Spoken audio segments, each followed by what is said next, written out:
This film looks at UFOs. Is there a religious, spiritual, non-physical element to them? Are they paranormal? Are they divine? Are they demonic? These are some of the questions we shall explore in this film. Everything is interrelated. And the more we study history and the more we study current events, we see that all of these things are linked together in strange ways. That the UFOs, as most of you know who have read my books, I don't think they're extraterrestrial at all. I think they're definitely tied to the human race, and that they react to things that are happening to the human race. I don't think they're vehicles. I think sometimes people see what appears to be vehicles, but they're really hallucinatory. Whatever your belief is, these manifestations are going to assume that form.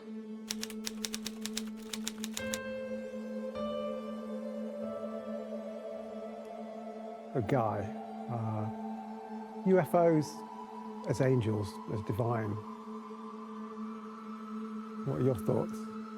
Well, it's interesting, isn't it? I think over, the last, centuries, there's been these kind of contact with either demonic or angelic, and now in this century, suddenly those kind of contact has become more linked to UFOs. So I think you need to view them in the context of, or the historical context of the time that those sort of strange occurrences happened. Sure. I guess if you go back to the times of the Bible, especially the Old Testament, there's all these different passages that could be interpreted as UFOs. Ezekiel's wheel within a wheel, maybe that was a UFO. The flying scroll, that could be a UFO. So what you're saying is that these things basically are interpreted at the time like as a religious thing, but in fact you're thinking they might just be a physical nuts and bolts spaceship, or? Yeah, I think so. It's just looking at because the actual experiences are quite similar. Yeah.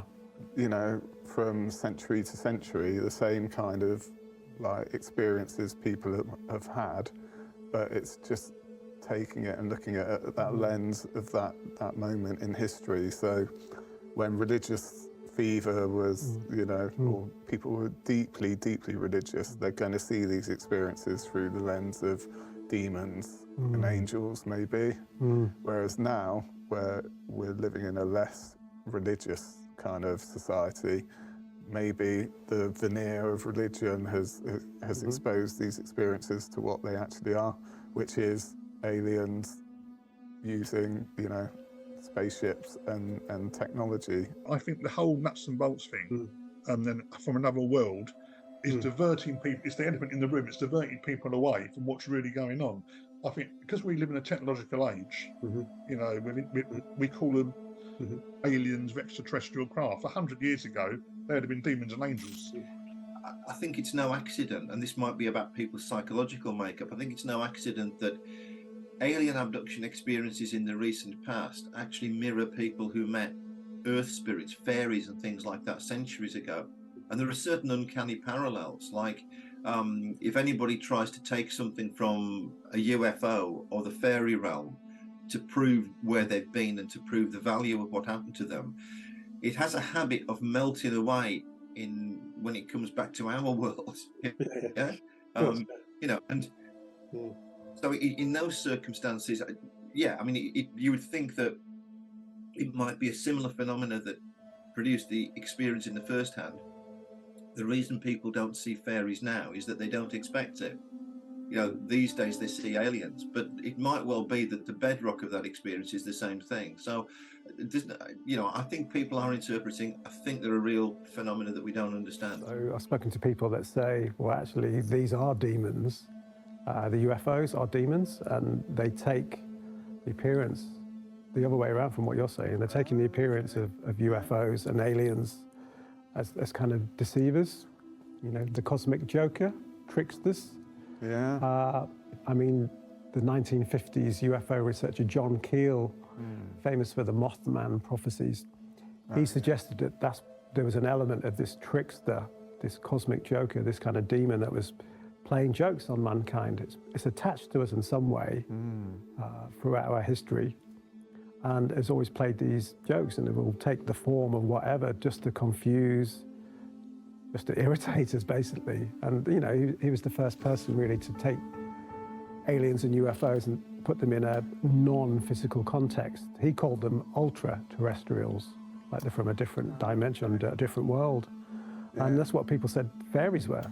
They were from different worlds, different dimensions, and anybody who came into contact with a fairy was profoundly changed. Yeah. So there are similarities there. You going to mug me? Am I going to mug you? Is that gorgeous or what, eh? And I believe I can run a decent marathon. Thank you very much. Download Veely now.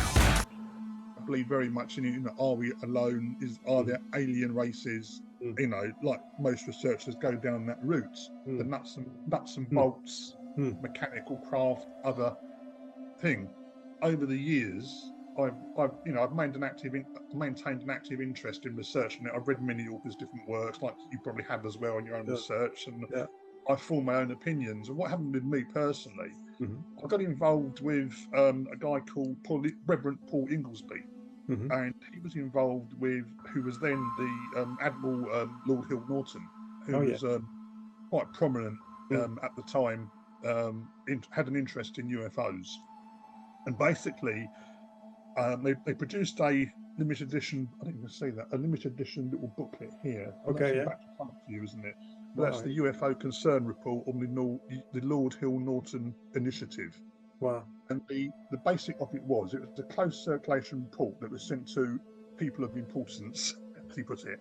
So who would have that been? The people of importance? It was sent to various MPs, I think heads of MOD, church leaders, and stuff like that. And what it basically was. Sorry, would Prince Philip have had a copy? Do you think? I believe he did. Yeah, he did have I think somewhere. I mean, I haven't read this for a few years now, but I believe somewhere in there's quite a long intro to it. And it basically, I don't know if you've ever seen it at all, when you've got hold of a copy. But they basically go through various concerns: cover-up defence, political, media influence, alien contact to control, abductions, guinea pigs, mutilations, Mars, scientific, religious and spiritual. It goes on and on and on. Anyway, to cut to the chase, it was quite apparent. I met Paul Inglesby at the time. I believe he's deceased now. I met him in Glastonbury. So I was invited in as a consultant. And they had various consultants from various fields. My particular expertise was psychotherapy and hypnosis and regression, which was my knowledge, and mental health. You know, is it a delusion? This person deluded. So that was my expertise in it. But having conversations with Paul Inglesby, and they basically, the book is full of reports from people around the world: France, Sweden, Germany, Canada, United States. All over the place, actually, and it sort of lists people's concerns as to what is going on, people's own thought, and also people's own experiences with either seeing craft or having experiences with so you call them entities, for want of a better word. And it was quite apparent that they believed that the phenomena was spiritual in nature. It wasn't a nuts and bolts thing. The church was concerned about it unofficially. Right. Okay. I 100% believe it's a spiritual phenomena, personally, from my own experience and the things I've read and people I've met over the years. And that basically, from my experiences with paranormal research, I saw a very close link. And the link was, it was several things. Focusing on the purely demonic side of it, it was the darker side of it.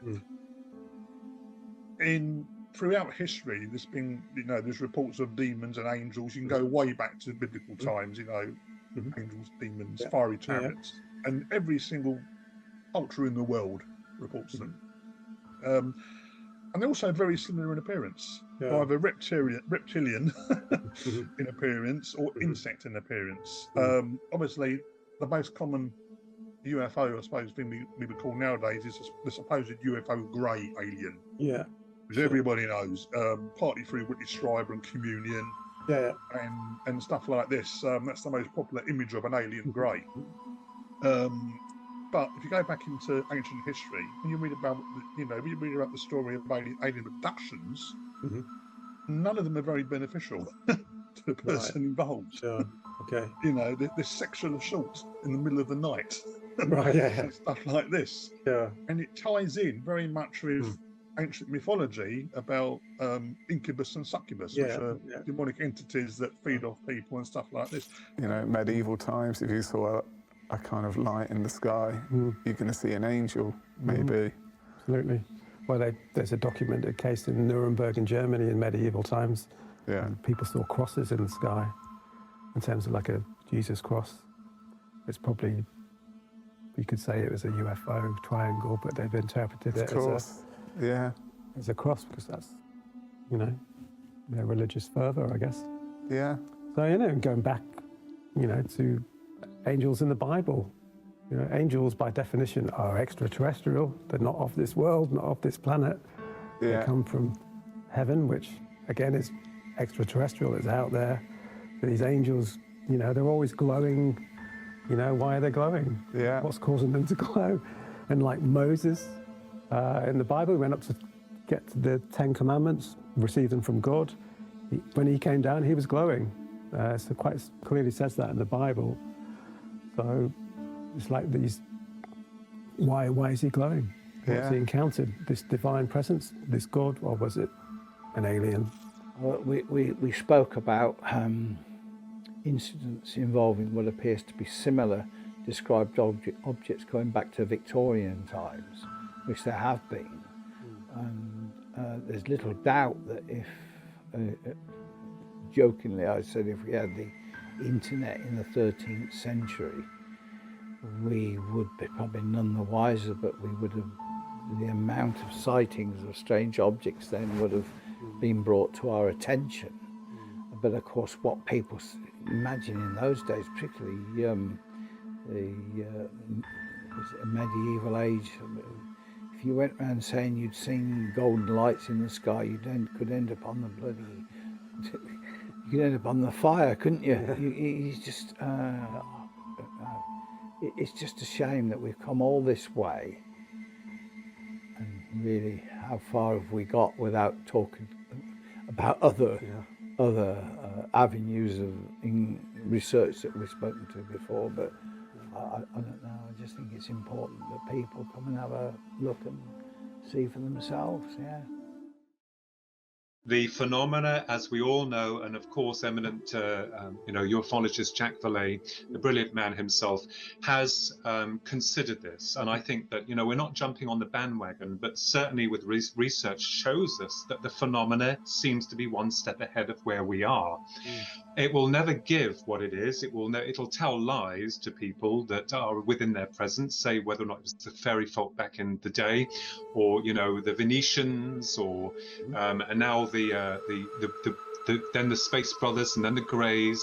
No, there is something very interesting, and the phenomena is interested. Key point, interested in what we are, and especially with intergenerational connection links, which is interesting because most people who've had some kind of UFO experience or encounter, and we've had them at close range on a number of occasions, very close range, although we still don't know what they are, we find that it's linked with family. So I think that perhaps we're looking at something that goes beyond what we are. But the really disturbing element is, let's just take the Greys, which are in vogue and in fashion at the moment.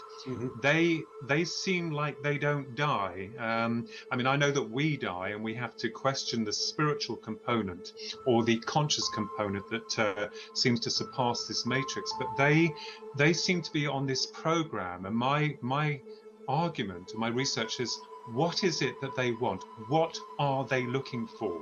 What is it? I went and interviewed Randall Jones-Pugh. He was the Bufora investigator. He was a vet by profession, and I can relive these things. I'm in the house with him, and we were talking about it, and he said, "John, are you religious?" I said, "Well, I'm a Christian." He said, no, that's not what I meant. He said, do you take, are you Catholic or do you go to church, and etc. I said, well, not really. And so he said, well, I admire you for what you're doing. He said, but he said, don't bother. He said, because this is demonic. This is what this is all about, demonic. UFOs are demonic. And he told me about 2 sightings he'd had. And then, then I left. But he's not the only one. I've met other people that have got involved, and then one of them was the Reverend Paul Inglesby. He was a mate of Lord Hill Norton's. Back in the 90s, they bought something out, UFO Concern, I think it was called. And they wanted to raise the interest. They wanted some sort of disclosure. Well, it wasn't going to go anywhere at all. But the Reverend Paul Ingleby thought that it was demonic, so split it away from the UFO. But as we said before, come on, UFO and paranormal, surely. At times they interact, so that indicates the possibility that we're talking about the same phenomena. But it's like somebody once said to me, well, hang on, if you see a light in the sky, it's UFO. If you see a light crawling across your floor at night, you think, my God, that's demonic or that's paranormal. So maybe there is a connection. I think there is a connection, isn't there?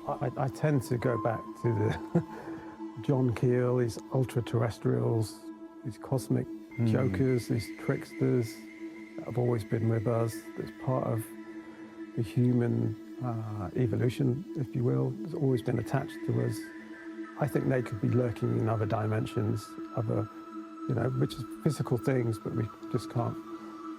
We can't comprehend them because,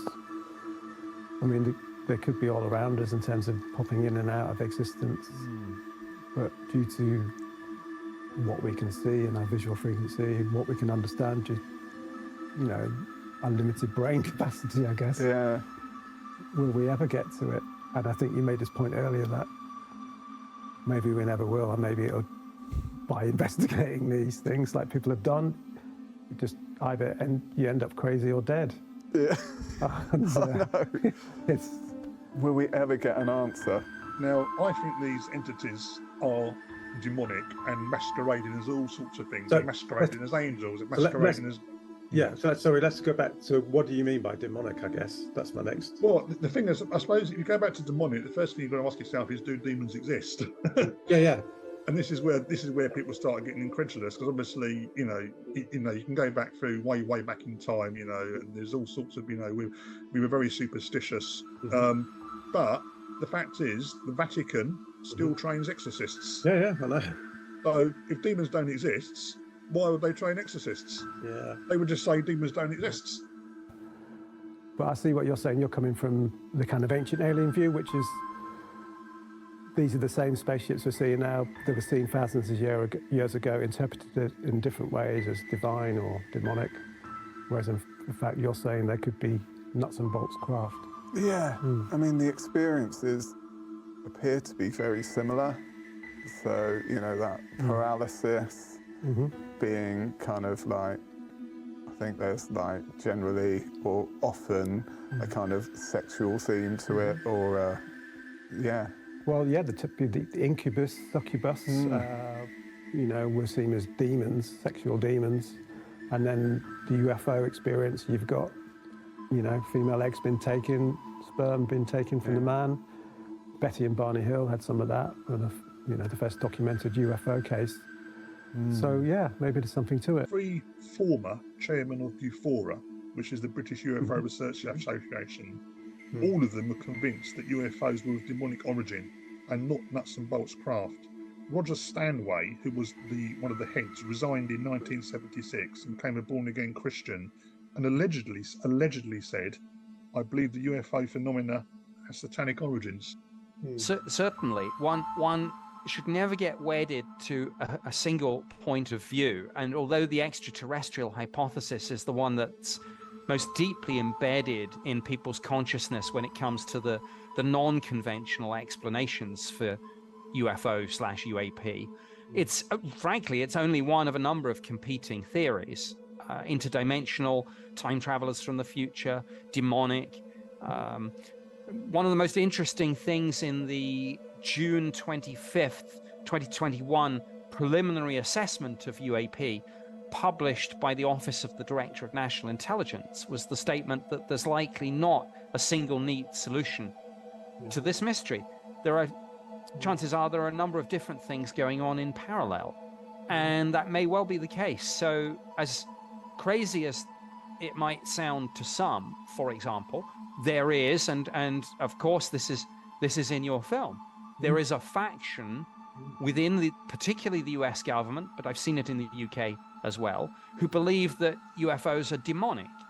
And they get this in a large part from a passage in the Bible, in the book of Ephesians, which talks about Satan in terms of being, quote, the prince of the power of the air, unquote. And this faction, through that and maybe some other things too, have convinced themselves that this or some of this may be demonic, and therefore they say that you shouldn't engage with it, you shouldn't study it, because that feeds it energy. And so it's an interesting irony that some of the pushback to serious research and investigation of this in the US and the UK government didn't come from hard-nosed, science-minded skeptics who thought it was all a waste of time and money. It came from a believer faction, but just a different believer faction, a faction that felt it was demonic and that we shouldn't study it for the reasons I've just explained. And I happen to think they're wrong, but there's no getting away their influence. Lou Elizondo, who headed up the Pentagon's ATIP program, which came before Arrow and before the UAP task force, he said on one occasion he was trying to get a senior manager in the Pentagon to take this more seriously. The guy sort of batted him away and said, go read your Bible. That's the mindset that you're coming up against, a sort of fundamentalist Christian interpretation of this. But then again, is this a spiritual battle going on, do you think, or is that just a bit far-fetched? It's really difficult. I mean, I personally, I wouldn't see UFOs as demonic in that sense. I mean, the issue is, and what you're going to find with evangelical Christians is, the Bible doesn't really have the paranormal in effect. I mean, there's a couple of ghosts in there, and then the fabulous story of Samuel, which I love, and Jesus, of course, is described as a ghost. By the disciples, so obviously they're aware of this stuff. It's not to say there isn't paranormal, but their cosmology and their theology is all bound up in this idea of demons and demonic entities. So and that's how it all works. And that goes right into the New Testament. That's the system is based on this idea of demonic presences everywhere. And that accounts for all kinds of things that we might nowadays call mental illness or whatever. So they're always so any kind of anomalous phenomena, it's certainly in one capacity. If you're going to read it from a biblical perspective, you're always going to put it into a demonic kind of category, because that's the mindset of how the Bible works. That's the cosmology of Christian Judaism. Going back to the demons and angels type thing, there may be good and or bad, like alien type consciousnesses. So that kind of thought scares me a bit, because perhaps you'd end up contacting like a sort of evil type alien species.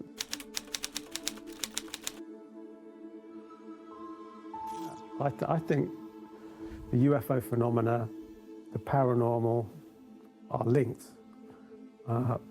Trying to prove it is a different matter. Maybe we'll never be able to prove it. Yeah. I'd go back to John Hansen from the UFO Learning Center, and he says, you don't want to know the truth. He's been warned off. Right. Yeah. Saying you don't want to know, don't bother investigating it. Well, I mean, maybe it's the priest and saying it's demonic. Yeah, leave it well alone. There's another famous guy, a famous medium called Robin Foy. You may have heard of. I've heard of him, yeah.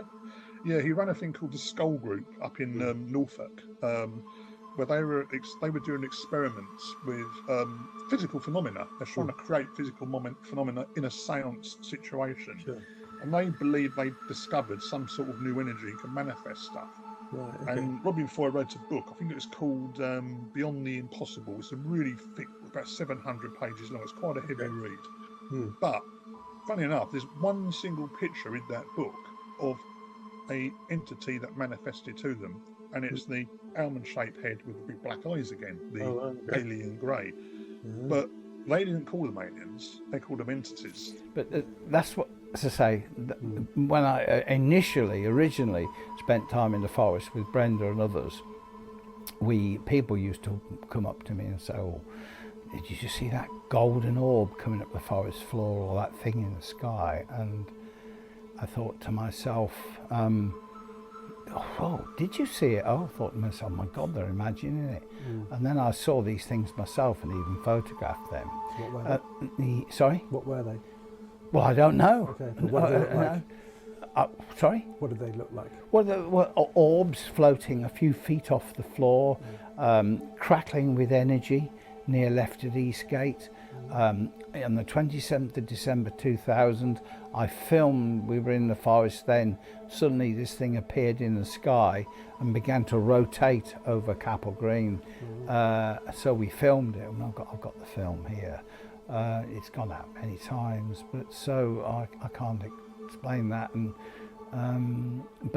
for me, the most strangest things was the apports of stones, because what happened, we'd go to a part of the forest where nobody had followed us because there were needed the lights. It was pitch black, and I always made sure that Brenda was first, not me, because as you go through the forest in the morning, it's covered in cobwebs, and if you're not careful, in these cobwebs is a big spider, and the last thing you want to do as going first is to get a spider on your face, because I don't like spiders. Who does?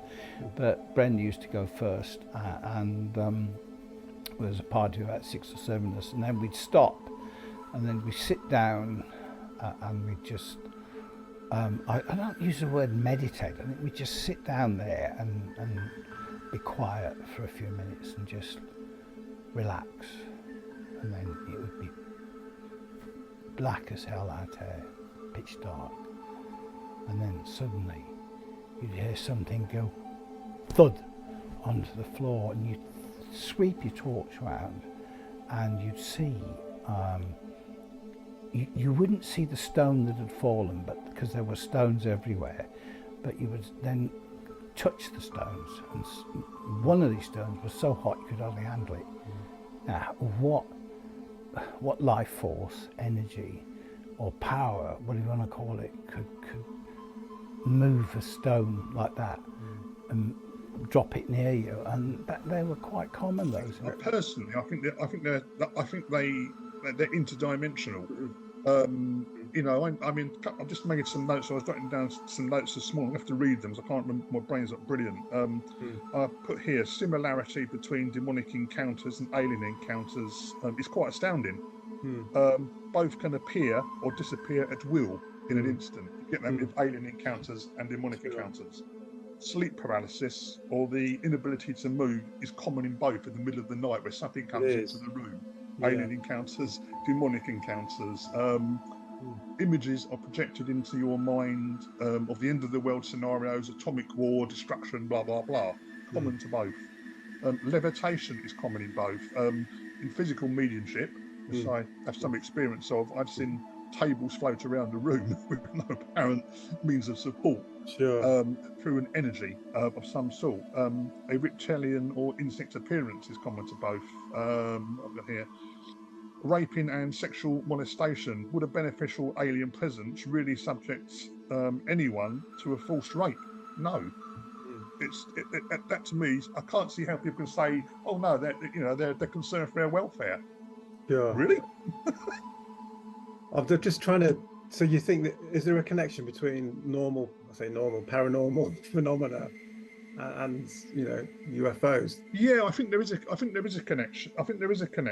I say on the paranormal side of things, I can play a couple of stories to you. When I was involved in mediumship, I had 2 very nice ladies who in their late 70s, early 80s, got in touch with me through Psychic News magazine, through an article. There was an article in there at the time about physical phenomena, and we arranged to meet up. And they lived down on the Kent coast, not far from me, and they've been involved in this research for years. I mean, the knowledge these two ladies have was incredible. They was very much like me. They was open-minded about all sorts of things, all sorts of possibilities. But they were very much involved in spiritualism. They run a spiritualist circle. They with a table and a group of stuff like that. And basically, they invited me into it. Over the time, we became friends, and we used to meet up for cups of tea and coffee like that. And I remember one of them saying to me, "I've got to just refer to my notes here. So I want to get this exactly right. I don't want to sort of say something actually didn't say." Oh yeah, that's right. Yeah, I'll call them Helen and Rusty to sort of late 70s, early 80s. Used to sit in a regular spiritualist circle in their flats. And they had an entity appear one night. Basically, she was saying to me that she went into the hallway and there was a creature standing there with a large head, big black eyes, just looking at her, typical alien grey, just vanished. And I have absolutely no reason to disbelieve these ladies. They're the most sincere people I've ever met. They're very genuine. They don't publicise anything. They haven't written any books. They've got no websites. It's all really private. So I mean, so for me, the divine I understand as a metaphysical concept, and I don't know how much you understand with metaphysics. So metaphysics is really the study of the ultimate reality. And within that ultimate reality are things such as a material world, right? But that's not the full nature of reality. A facet of reality. So the idea is that somehow we can access different elements of reality. And so by understanding the divine, we might use different elements to access this, to go beyond our material makeup. That reminds me of a gentleman, Tom Trowbridge. What a smashing bloke Tom is. Tom and Chris Trowbridge used to spend a lot of time around Warminster in the 70s. And Tom is a very, very clever bloke. He designed what he called like a hexagonal copper sphere to try and pick something up in the crop circles. And he went out one evening and nothing happened. Took it home and put it on top of the wardrobe. All this is covered in the books. Strange things happened. Shadows started to appear. Things were dropping down. All sorts of weird stuff. And so there's something that bridges that gap between what we regard as everyday living and something else out there, isn't it? Whether it's supernatural, paranormal, religious, I don't know, but there's something that we do something. We can either do it, I think we do it physically, and it cracks off again. And I've got quite a few cases where people have had sightings, and they've been they've got next close to the ultraviolet radiation that these objects give off, and it's caused not only psychological, physical problems, but also disruptions around the house, where not only electrical appliances are changed, mechanical appliances are changed, clocks are messed about with, and things start appearing. So in some ways, perhaps it's a good thing that we are. Would we really, and going back to the original conversation, would we really want to know what's out there? Would we really want this to be part of a maybe everyday life? I can't say. I mean, demonic. They're arch deceivers. They deceive. So That's the point. is this the kind of cosmic joker trickster? Exactly. That's a good terminology. Yeah, cosmic. I've witnessed the same thing in mediumship. I mean, I don't know what you know about mediumship and spiritualism. This basic clairvoyance, which means clear seeing, where a medium will get images in their mind. Most mediumship is clairvoyant nowadays. It's a clairvoyant, but it's a psychic ability that everybody has. You have it, I have it, everybody has it in various degrees. A sense, if you like, sometimes. It's just more developed in some than others. Physical mediumship is rarer nowadays. It's where you have a group of people will meet in a closed room, usually in the dark, and they will get physical phenomena. They will get lights moving around the room. They may get an apparition. I've attended a few of these purely as a guest, and I honestly, I believe what they think they are communicating with as being something good, which is not. It's something bad, demonic, pretending to be something good. Well, yeah, I can give you my theory, as you probably know. Everybody's got their own theory. But I think there is a form of energy in the ether, for want of a better word, that's out there. We can't see electricity unless we've got dials to register it, but it's flooding all around you, it's going through your body. So there's this form of energy that certain people are either born with, or they can learn how to do it and use this energy to help, either move spirit on or create psychic healing. So to answer your question, it's always there. It's somewhere in the ether, this psychic energy. It sounds whimsical, I accept that to the skeptics, but for want of a better word, that's where it is. It's all around us. Sure. Okay. I mean, I'm on a quest to try and tie all these things together, try and, see what this is, this mystical ether, this formless substance, this, magical stuff. Do you think it's somehow linked to the UFO experience? Well, it's funny because I've been asked that before. Are they a crossover, for want of a better word, and that's only happened in my research only once. I can only talk about one case, and it's down in Devon. And this lady was getting bothered with poltergeist manifestations, things moving around the family home, things falling off shelves, knockings. She was getting nipped and punched and all the rest of it. It was really dreadful. And she says, we were interviewing her, and then she's talking away, and then she went, no, it's okay. I went, what? It's okay. No, tell me. I need to know anything, even though it sounds ridiculous. Please, we're here. We've travelled through London to be in Devon today. We need to know everything. You'll not believe me. We will. Well, try us. So what she said was that when she woke up, and she says, Malcolm, I wasn't dreaming. I woke up, I was wide awake. I don't know what woke me up, but I looked at the bottom of the bed, and to the left, in semi-darkness, was a small grey being. To the right was a spirit child. Like, I don't know if some of your viewers may recall a TV program called Little House on the Prairie. It's an American show. This little spirit child was dressed like that. So here's the crossover.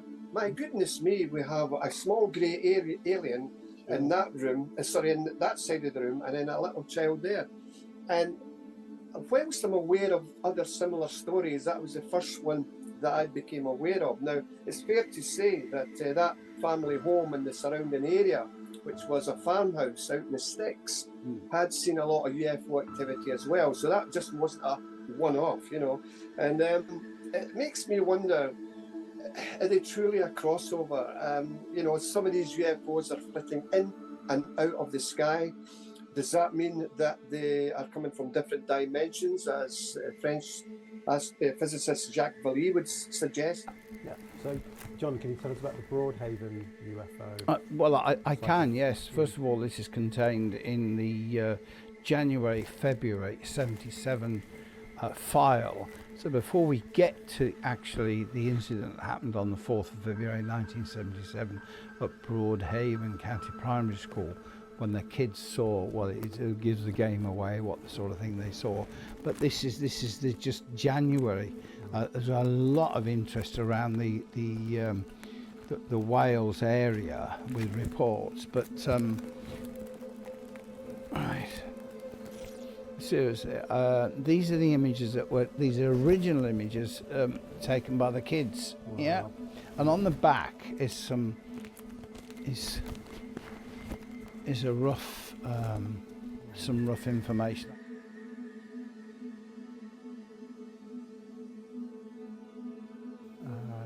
UFO incident in Wales. Yeah. And these school kids all witnessed a UFO landing nearby, and they all came out of the school and saw it.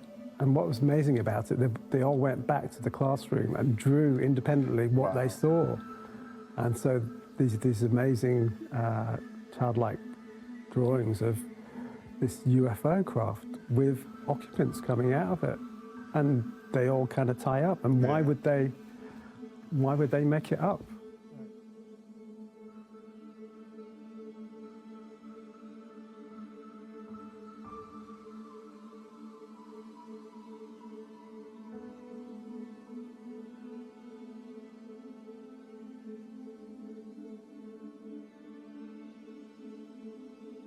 I mean, it does raise the question, maybe kids find it easy to perceive paranormal phenomena because they say that, you know, kids can see ghosts easier. Maybe it's the same with UFOs. There's quite a few school sightings around the world. I wonder. Again, like things like poltergeists as well. It's children and teenagers seem to connect to these kind of experiences a lot. Is that because they haven't had it kind of kicked out of them by? Maybe, yeah. They're still kind of open to it. I guess you're born and maybe you're purer and you vibrate at a higher level until the depressing reality of life kind of brings your vibrational level down to something that the government would enjoy more or find it easier to control more. I've seen a UFO. Myself and my husband Carl, we were heading to Ruthin, where we do a most haunted experience at Ruthin Castle. And anybody that's going through that way from Cheshire to North Wales on the back roads, beautiful countryside. And we were there, and the roads were clear. There was nothing there. Very clear night sky.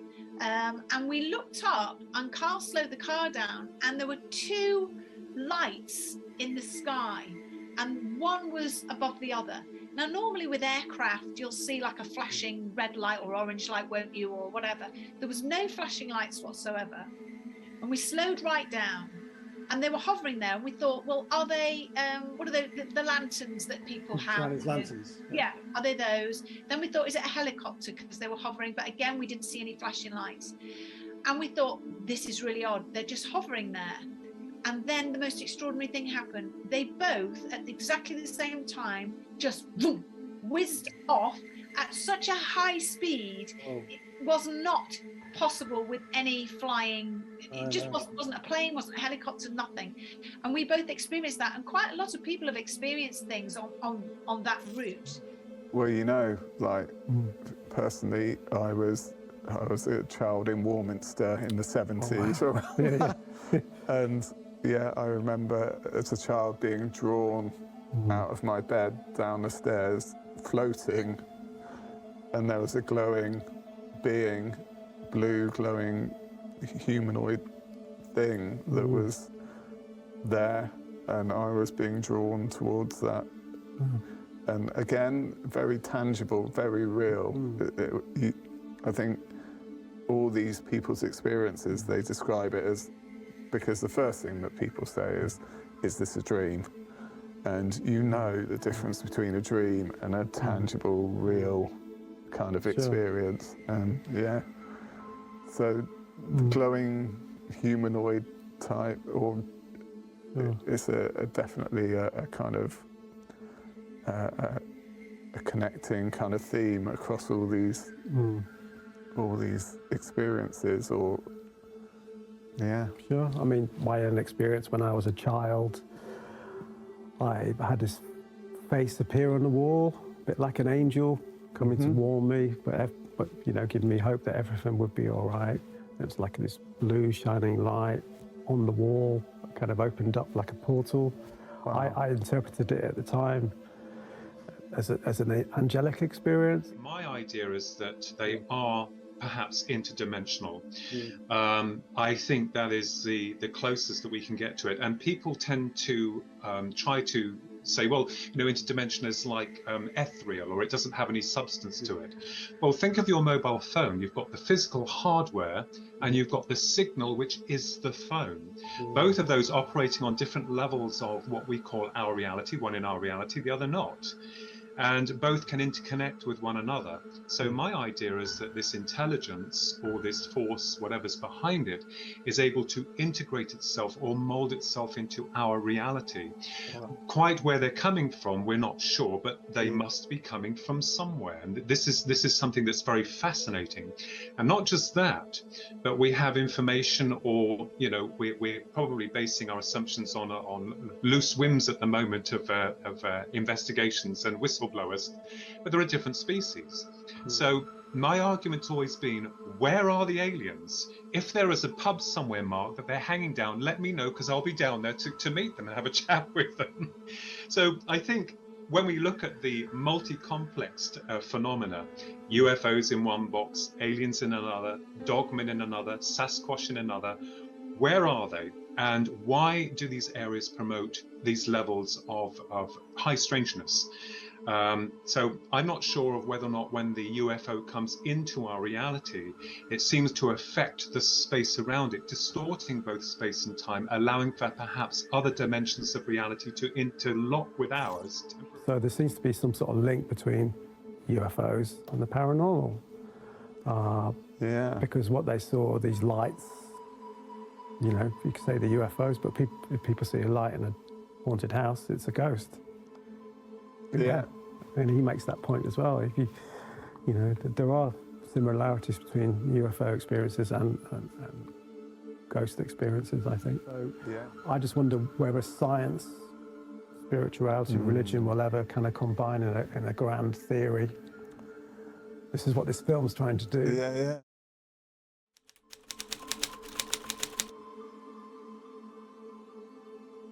I think we've also got to be aware of that. I speak with author Neil Nixon, and he talks about why, as humans, in terms of our evolution, we've evolved with the need to believe in something.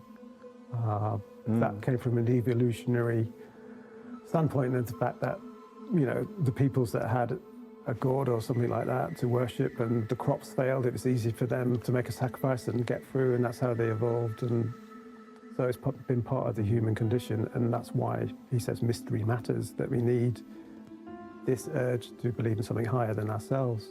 And he points out that, he thinks UFOs, things like that, are purely just, military projects that are secret. And I respect his opinion. And there could be that possibility that, what we are seeing is just military technology that's kept very, very secret. There is trillions spent, especially in America, on this, black budget, dark ops. It's kept very, very secret. So maybe it is that, and it's even fooling its own military pilots like David Grouch and Ryan Graves, David Fravor. They've all testified that they've seen, engaged with craft they can't explain, but it could be the US military testing out this technology on their own military without their knowledge, which is why they're so sincere in what they've said they've seen. So we've always got to be aware that, got to have open minds, and I think there might be something more to it, but, to be balanced, it could just be secret technology. Yeah, I do believe that the search for alien civilizations should be in the mainstream of science. First, because it resonates with the public, and the public funds science. And we have the scientific tools to address this question. We can use our cameras, our telescopes, our microscopes, based on my latest expedition to the Pacific Ocean, to learn what's outside the solar system and to figure out whether we have a neighbor. The reason it's transformative for humanity is for the same reason that finding a partner changes your life. Suddenly you're not alone. Steven Weinberg, a Nobel laureate in physics, wrote towards the end of his book, The First 3 Minutes, the more we analyze the universe, the more pointless it looks.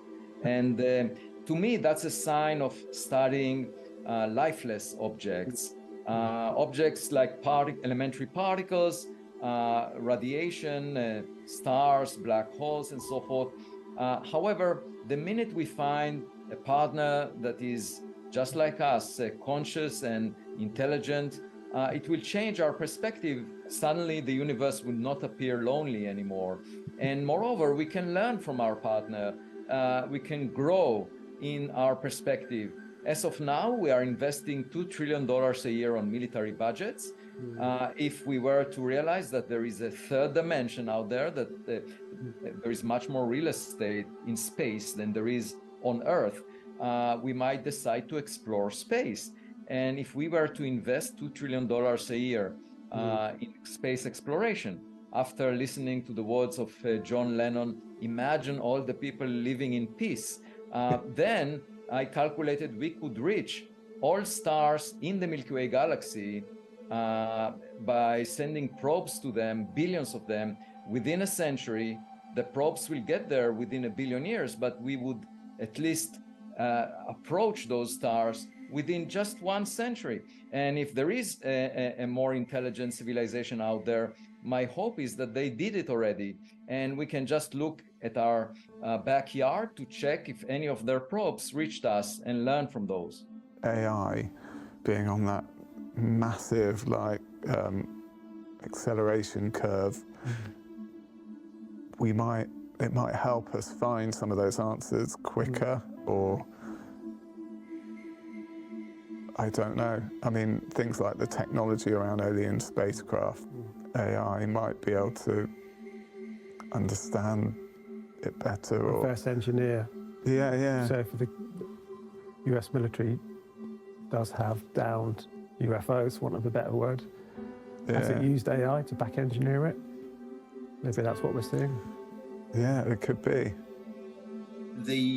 The three so-called the Pentagon videos, right? They're spread over a number of years, from 2004 to only a few years ago, and they include the most spectacular is filmed over the Pacific during a military exercise by pilots in American fighters. Yeah, right. That have come off. But yeah, so is it possible the Americans were testing their own cutting-edge drone technology against their own pilots? Because of all, if they're alien, then it's a totally different thing. If they were Chinese, say, they're enemy drones, it's a ridiculous place to be testing them, right? And they're not being used in anger, are they? You know, if it was the Chinese demonstrating how far technically they were ahead of the Americans, then it's odd that something filmed in nearly 20 years ago hasn't moved on to the point where it's now dominating the world. So just a guess. And then at that point, my skepticism says, well, what's more likely? Is that the Americans seeing their own technology and the people reporting it don't have the clearance to know what they're looking at, which goes back to the military pilots spotting the U-2 spy planes in the 60s. I mean, the only reason the U-2 thing was quickly declassified was that the Americans had got a cutting-edge aircraft that the Russians hadn't even considered building. And the only reason it was declassified was that the Russians managed to shoot one down, and apparently they did something that the Americans hadn't considered. The Americans had built a plane that was out of missile range. The Russians realized that to be flying that high, it had to be very strong but also very fragile. So I can't remember whether it's The Hunt for Zero Point or Travels in Dreamland, but it's one of the books that talks about ufology and cutting-edge military secrets. And apparently what the Russians did was that they sent a whole salvo of missiles off into the upper atmosphere at the same time, knowing full well they wouldn't hit it. But when these things detonated, they set up such a shockwave that the plane disintegrated, which is how come the pilot survived it. And then at that point, suddenly, all this UFO mystery about what people on civilian and military radar and what pilots were saying suddenly made a lot more sense. But it also made it very clear that all these people who've been reporting UFOs clearly did not have a security clearance, and therefore their best guess of what they were seeing was not that they were seeing American technology. It was they were seeing something extraterrestrial, because it seemed to be beyond their experience. And I think that resonates with me with the drone things. I think it's more likely that they're earthbound than it is that they're extraterrestrial. But it's interesting what's happening with the CERN Hadron Collider. That's kind of on the edge of cutting edge of physics, and it's shown us that there might be other dimensions, other universes side by side, which could also explain these things in terms of these UFOs, these aliens, possibly come from other dimensions. Yeah. And I talk with this a little bit with Harvey Loeb from Harvard. Okay. He says that would make it easier for alien life to be here if it's through other dimensions and other realities. Yeah, so in fact, within the mainstream of theoretical physics for the past several decades, the prevailing paradigm is that it is impossible to unify quantum mechanics and gravity unless you work with extra spatial dimensions. And of course, we see only 3 of them in our daily life, but the idea is that the others are curled and we can't really detect them unless we shoot particles at exceptionally high energies that would probe these tiny scales. And so that has been the foundation for string theory, which has mathematical accomplishments, but yet is not ready to make predictions about the beginning of the universe, what happened before the Big Bang, and what happens inside the black hole. Of course, if there are extra dimensions, then the reality that we are familiar with extends into them. And one can imagine life in more than 3 spatial dimensions. It will be far more diverse and interesting in the sense that when you drive a highway in extra dimensions, the chance of a collision is much smaller. And there are many more opportunities for degrees of freedom of exercising your free will if we have it. And altogether, I would expect life to be much richer. Wow, okay. And do you think possibly what we're seeing in terms of UFOs and things like UAPs, could that be kind of dimensions crossing over into our reality somehow? We had our science and technology for 1 century. Quantum mechanics was discovered exactly a century ago, and all the most sophisticated technologies we currently employ, such as the internet, artificial intelligence, and so forth, rely on our understanding of quantum mechanics.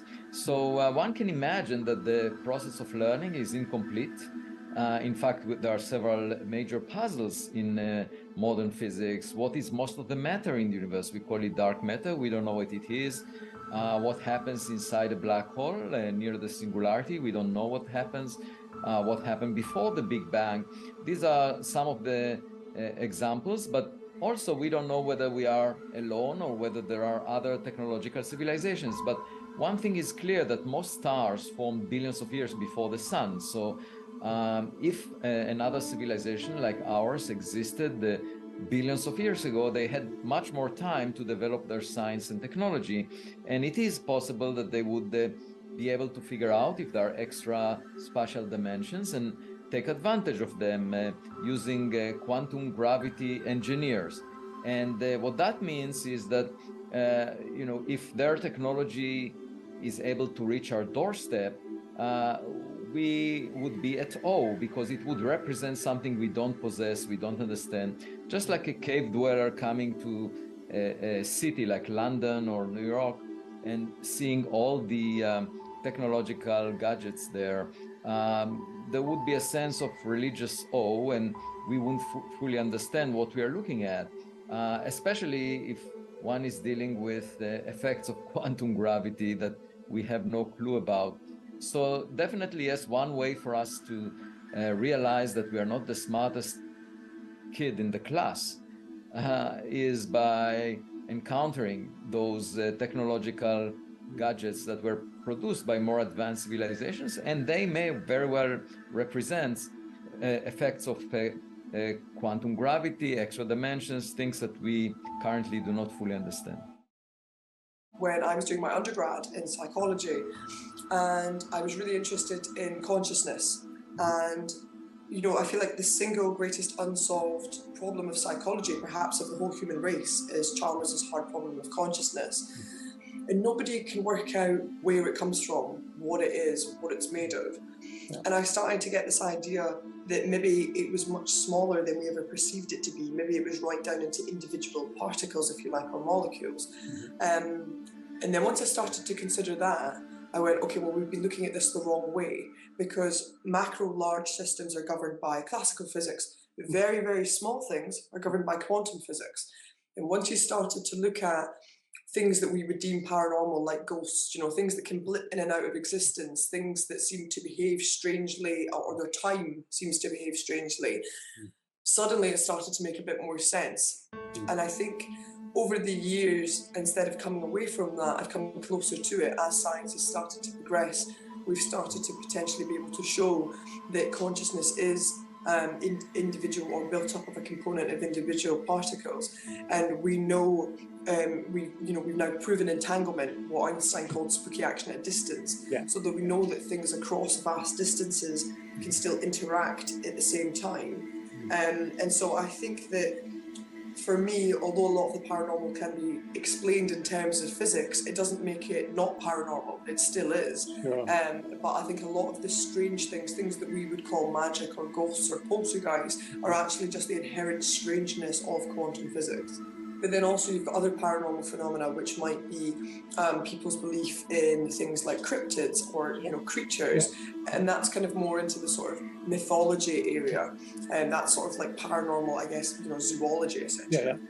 And then also a lot of people have started to class, you know, like alien or ufology in with paranormal phenomena, even though that's, you know, quite a separate thing. So it's a broad area, but I think I've definitely, more kind of worked in the although the history of mythology and the history of belief systems in and of themselves as a psychologist, but as a scientist, it's more into the actual science of anomalous events, like how does something pass through a wall, or how do objects get thrown from a table with no obvious force, essentially. So a chunk of it to me is, we know through, like we were talking about there, about entanglement. So is it that objects become entangled? Also, is it that something is able to enact a force upon it? So if we were to show, so you see these things that everyone has one now, where they're on your desk and it's magnets, so you'll have like a globe spinning. If you showed that to somebody 50 years ago, they would be like, that is black magic. Because we didn't understand how the electromagnetic fields worked. And so just because it's an unseen force doesn't mean that it's not there. We've started to dig into particles that we didn't know existed. So we got through into quarks and neutrinos and things like that. We're still trying to understand how certain particles, and we've shown it scientifically, can blip literally in and out of existence. You know, how can things not have mass? A lot of the universe is made up of, you know, like dark matter, and we still don't really understand what that is. So a lot of it still looks like magic. How do particles blip in and out of existence? But we know that they do. So is it possible that if you had enough of these particles together, or something else that's governed by the same principles, has the same components, can it also blip in and out of existence? It is clear that something is missing from quantum mechanics, because since the day it was conceived, we didn't have an intuitive understanding of what it means, how a wave function collapses, whether there are many realities at once, and somehow we managed, by doing an experiment, to go into one of them. It's quite possible that our lack of understanding of quantum mechanics at a deep level is because it doesn't incorporate gravity. And once gravity and quantum mechanics would be unified in a predictive theory, it will give answers to those questions as to what reality truly is. I mean, this is very much the drive of the 20th century, actually. You know, the optimism of the turn of the 20th century was very much, you know, place enlightenment. We can fix all this stuff. And obviously Einstein comes along and just blows it out the water. Then quantum physics comes along, blows it up. And actually, we seem to be getting further than we ever were to a unified kind of understanding. We're getting deeper and deeper, and that's great, and we're learning. But in my view, you know, CERN, you know, breaking up little particles hasn't brought us any closer to any real understanding. And I personally don't think it will, because you're dealing with the material realm. There's only going to be, you know, whatever, just smaller particles. You know, what more universes? I don't know. It doesn't make a lot of difference to me, to be honest. If we talk about consciousness, as Evelyn kind of talks about, as almost a physical particle-based thing, then why could not AI either? control particles in a way to become conscious. Yeah. I guess if you go for that materialistic, reductionist viewpoint of life in the universe, absolutely, yeah, that fits in with that. But what I'm saying, I guess what religious people would say is that there's more to us than just flesh and blood. There's something else. Yeah. I call that the divine spark. When people say to me, you know, are you religious? Do you believe in God? I believe that we were created. And one thing that really sticks in my mind is the two scientists that discovered DNA. I've forgotten the name of one scientist. I think the other one's called Crick. Yeah. Crick and Watson. Well, yeah. Well, Crick said, I think it was Crick, could have been Watson, but he said that first of all, the DNA double helix actually turns in everybody's body. They all turn in exactly the same way. And he also said, which blew my mind, the DNA double helix strand wasn't created, it was engineered. Wow. And to me, that blows my mind, because I think here's the guy who discovered it. Very, very, intelligent people, they're saying that it was engineered. And I really believe that we were created by an alien race. Could be us in the future, I don't know. And I think they have created us, or they've messed with our DNA. And the fact that Crick and Watson actually said that we only use a tiny amount of the DNA, that's a tiny amount that's switched on, as is our brain. We only use a tiny percentage of our brain. So can you imagine what would happen if our DNA suddenly was switched on? Or, our brain, all of it was switched on. I mean, it just, to me, blows my mind, literally. I mean, there's another theory that no one's talked about really, and it's by one of my heroes, Arthur C. Clarke. He was one of the first serious scientists to look at unexplained phenomena. It was a brilliant TV show in the 70s. But he suggested that paranormal phenomena, especially ghosts, he was more aiming at, but it could be also put towards UFOs and things like that, things we see in the sky, is that the eye and the brain are kind of separate, and so what we're visualizing comes through a lens and is interpreted by the brain. Okay, so what we see comes through the lens and is interpreted by the brain. What he's suggesting is that ghosts, paranormal phenomena, basically, well, it's the brain sending out an image to the lens. So what we're actually perceiving comes from the brain, some stored memory. We don't consciously aware of it happening, but it's like a trip in the brain. So it's putting out a signal what we should see. So it's like a hallucination, effectively. Yeah. Okay. So that's another theory which it could be explored, I think.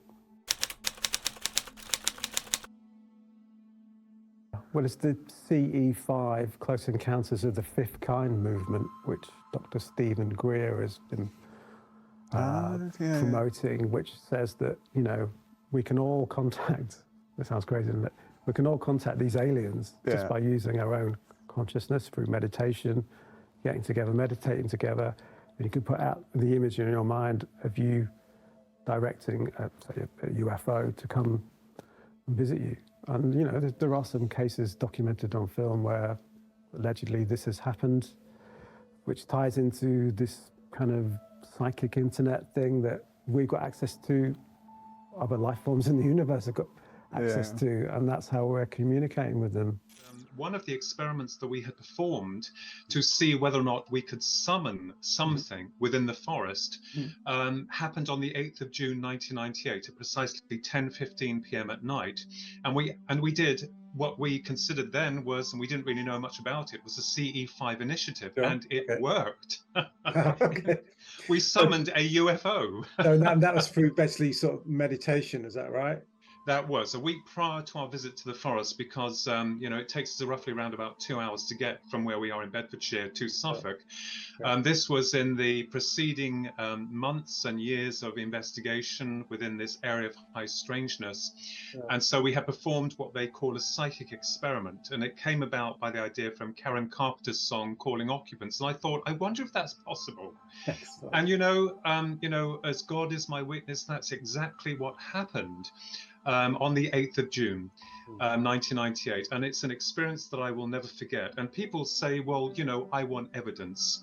Well, we agreed that whatever forces were responsible, we wouldn't take any filming equipment. It was to be a very personal experience. But I must say here that even if I had, let's just consider a piece of the Roswell craft, and I showed that on the screen to people and say, I've got the evidence, no one would believe it. I think when you're dealing with the UFO subject at large, we have to look at several components, key components, not just the nuts and bolts physical structure of these objects, which we consider them to be, which in most cases they are, but also the other area as well with consciousness. So that was a really incredible event that occurred, and the UFO that appeared was not like your classic flying saucer or triangular craft. It was very much like a pyramidical shaped device with a gap and a circular undercarriage high above these trees that just appeared. There was an incredible light source coming from within the core of the pyramidical device, and the circular appendage that had a bank of blue lights around it. One moved one way, the other moved the other. So it was like a witch's hat, but the rim was separated. That was incredible. And I feel that looking into the area of Rendlesham, not just in Rendlesham, but other areas around the world, Skinwalker Ranch in Utah, Bempton, up north, we wanted to try and find out what it was about these areas that seemed to promote a lot of UFO activity or paranormal activity, which also seems to follow when UFOs or they've broken through to this matrix on some level. What is it about these places? So certainly in rural locations, there are levels of mysteries that confound us. On one event, we had a very disturbing thing happen to us where we would lay a blanket down through our central observation area, which was not far from Capel Green, which is a big field. That's where the initial contact had occurred with the summiting of the UFO. But someone had left on the blanket when we'd gone off for a few minutes, a dead rat and a dead rabbit on the blanket from head to tail in a complete circle. And we knew when we come back, only after 10 minutes, that someone, or maybe something, had left it there as some kind of symbolism. And that is very strange. I mean, I've been trawling through the US government archives this week. So much stuff the CIA investigated, remote viewing, astral projections. This is all, the evidence is all there for people to find out. These things are real. The CIA tested it. It works. They used it.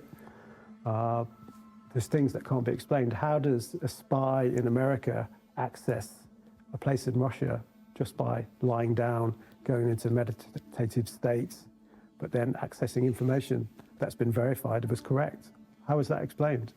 Again, you know.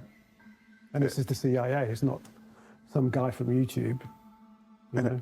I know we keep going on about quantum entanglement, but there's parallels, isn't there? How do you, remote viewing, you can see something that's happening. How does an atom there, you know, hundreds of miles away affect an atom there? And also, is it a thing where when you die, you've got to decompose? Is it that if consciousness is somehow in individual particles, they sort of spread out? Obviously, all energy is reused in the universe and it spreads out. Is it that enough of it has to get back together for it to work? In the same way that a single magnet only has very little power, but if you put loads of them together, suddenly they have this great interaction and alteration. So that might be also one of the theories, is that there has to be enough of it together for something to happen. Then I always think that what makes humans special is the power of our mind. We can control our minds, we can create our own, you know, our own world. I guess if you're talking about the Illuminati or whatever you want to call them, they don't want people to have that power, that they can actually make their own futures by, you know, impressing their thoughts on the world, their actions, something positive. So, you know, I genuinely believe that we can do that, and that's empowering, that's democratic, that's access to anyone. And, you know, it's called, some people call it the mental internet, the psychic ether. We can all tap into it. And this kind of goes into something we've talked about before, remote viewing, you know, being able to access this psychic internet to, you know, find out more about reality, what it really is, and that somehow it involves consciousness, and kind of consciousness is separate from the brain, separate from the body, and is out there. And by being out there, we can communicate, tap into the mental internet, gain knowledge. You know, I do think to a degree, yeah, if people were truly aware of their innate abilities, telepathy, ESP, self-healing, it would literally change the world, because they would realise they didn't need to look up to certain people or obey certain people. I've seen some miraculous things. I've been very blessed in. I've seen some miraculous things in my life that I know there's more to life than just this physical existence that we have here. Go back to the down spacecraft thing and consciousness. What a lot of people have said, they've investigated downed UFOs allegedly, is that they can't be piloted physically.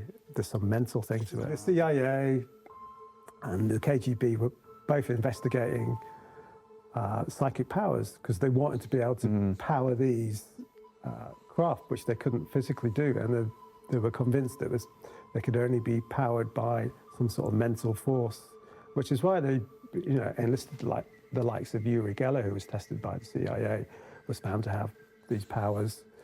They were using those powers because they wanted to, you know, to power these spacecraft. My understanding, if I may, is that we are all vessels for consciousness, like your mobile phone. And I give a good example here, because it starts off with a blank canvas that's filled in with information. And I think that perhaps it's possible that all of us are interlinked into a huge connection of consciousness. And each experience that we're going through in this life is a recording. And perhaps that we are part of something much larger, where we're all trying to discover more about ourselves through the source of where we've originated from. It is a theory nonetheless, but it does appear that other intelligences are very much interested in how we operate as human beings. Because if we look at the Greys, for instance, and taking an example here, they all seem to be clones. I'm not going to get into the argument of AI technology or anything like that. I'm not disputing that. But they're all, why are they interested in us as a reproductive species that they themselves apparently cannot reproduce? So I think that when we're looking into the phenomena, not just the nuts and bolts version, I think the system that we service will be at pains to reveal to the public, yes, ladies and gentlemen, we have UFOs, and we even have their pilots on deep freeze. but we've got a problem. Because this force comes in and it can do what it wants to and then goes out again as leaving hardly any evidence.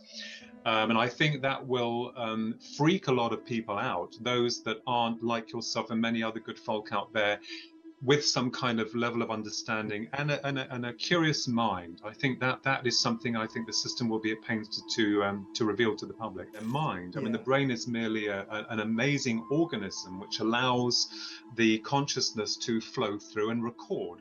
And it does appear that thought generates and creates our reality. So whether or not these other species, wherever they're coming from, whatever they are able to project themselves into our reality by creating, or through belief or a determination. So we can see that through consciousness plays an important part, because everything around us has been created by the mind. And I think now what's happening is that because these revelations are coming into place, this is exciting because it's informing all of the public that we have been lied to. And if it's not just about UFO technology or UFO sightings or this big secret that's been covered up for God knows how many years, decades, but also about other areas. So I think we're beginning to realize that we are more than just flesh and blood creatures with a sell-by date that expires and that's it, consciousness extinguished. I think we're discovering that we're part of a much bigger and amazing connection outside of this physical realm that we currently inhabit.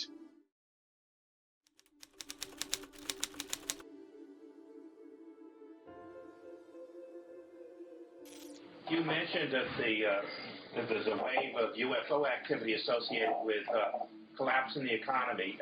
What is the reason for that? During the Black Plague, which was in the 14th century, when you go and look through the records about the Black Plague and the books about the Black Plague, they keep referring to mysterious atmospheric phenomena occurring during the Black Plague. And they're describing UFO sightings. How all these poor people were dying. There were all these mysterious things were buzzing around the skies of Europe. And it took them a long time to figure out that the flea was bringing them the Black Plague. But I think every time the human race is in jeopardy in any fashion, whether it's economically or militarily, we start seeing UFOs all over the place. Possibly the US government, other governments, the Five Eyes, countries, they're covering something up. Because I don't think they would cover up the fact that it was alien life in another planet, because we're kind of used to that, we've been conditioned to that, Star Trek, Star Wars, etc. Yeah. We could deal with that. I think the truth is something far weirder. This is just my personal opinion on what I've researched and experienced.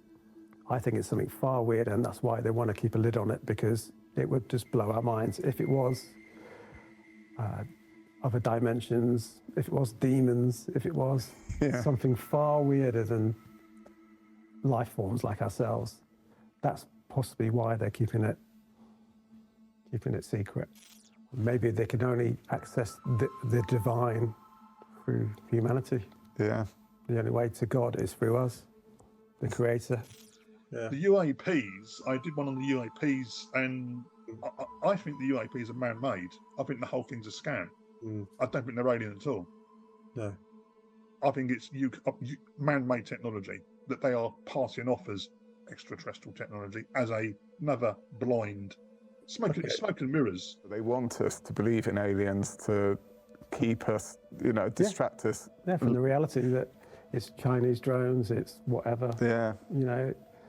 But when you look at all these reports and sightings, it does make you think. And the other thing is, why is the subject not on the school curriculum? Well, maybe why is that not? I think it is in the States.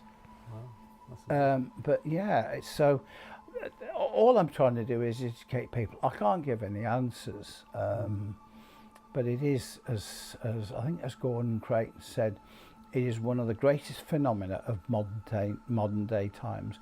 Whether you are a skeptic or not, it is still the greatest phenomena of modern day times. And it is, isn't it? It is. Because the bloody things keep coming through. They do, don't they? Yeah, and that's it. So, in your opinion, who knows the truth about what these things are? Does anyone? It's a difficult question. So it's difficult to answer, rather. But one would presume that, given the amount of finances available to governments and the super intelligence of scientists, one would have thought they'd have come up with some ideas on this. And if they have come up with the ideas, what it is and where it comes from, well, I can tell you one thing, that you and I aren't going to know, because it would cause too much disruption. It would actually. So on the one hand, yes, I want to get the messages across. Yes, I like you. I liked Discovery. I'd like us to be all lay our cards on the table, but in reality, it will not happen. Whoever I think it's an earthly power, so governments, etc. Maybe the Illuminati, maybe not, but a kind of global conspiracy to try and control the human race. Okay. Really I mean, some of the recent things that have happened, COVID, for example, the move away from cash into like digital money. Global ID, I guess. Yeah. Digital ID. All setting us up to that point where we can, or they can control us. So how does that work then? So doesn't this involve holograms convincing us that the world is coming to an end, that the second coming of Jesus Christ is coming? So they're going to project these holograms of Christ coming down from the clouds, a bit like an alien on a spaceship. Yeah. So people believe it's the end of the world, so then they can be controlled. Is that what we're saying, through fear? I believe so, yeah. Okay. It sounds insane.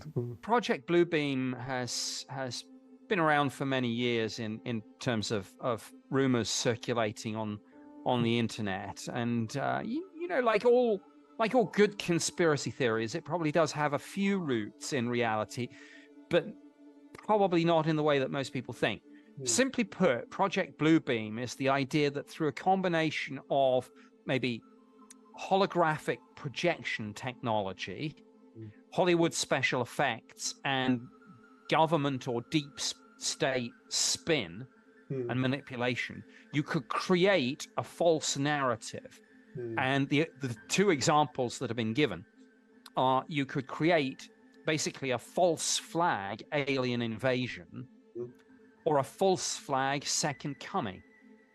And what this would then do, it would, rather like some people say, well, 9/11 led to the introduction of the Patriot Act and big state, deep state coming in and maybe taking some rights and freedoms that we previously had and dressing this up in the flag and dressing it up as national interest and the need for unity and the very extreme circumstances which temporarily, of course, mitigate for the setting aside of normal checks and balances and processes. And so this is Project Bluebeam, the idea that you could fake an alien invasion, for example, and then use it to manipulate populations and the New World Order takes over.